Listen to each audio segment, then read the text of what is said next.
சென்னை சிந்தாதிரிப்பேட்டை பறக்கும் ரயில் நிலைய வளாகத்தில் அமர்ந்து ஹூக்கா புகைக்கும் ரயில்வே காவலரின் வீடியோ வெளியாகி அதிர்ச்சியை ஏற்படுத்தியுள்ளது.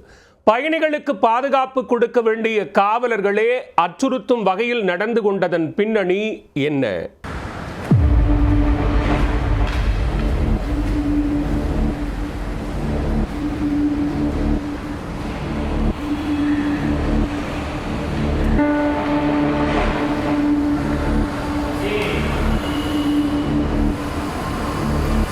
சென்னை சிந்தாதிரிப்பேட்டை பறக்கும் ரயில் நிலைய வளாகத்தில் அமர்ந்து சீருடையில் இருக்கும் ரயில்வே காவலர் ஒருவர் தமிழக அரசால் தடை செய்யப்பட்டுள்ள ஹூக்கா எனப்படும் புகையிலை சம்பந்தப்பட்ட போதைப் பொருட்களை பயன்படுத்தி உள்ளார். இதனை ரயில் நிலையத்தில் இருந்த சக பயணி ஒருவர் தனது செல்போனில் வீடியோவாக பதிவு செய்துள்ளார்.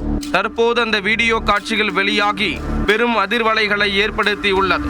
பதிவாகியுள்ள வீடியோ காட்சியில் மொத்தமாக 4 நபர்கள் ரயில் நிலைய வளாகத்தில் அமர்ந்து ஹூக்கா புகைப்பது போன்ற காட்சிகளும் அதிலும் ஒரு நபர் காவல் சீருடையுடன் இருப்பதும் பதிவாகியுள்ளது.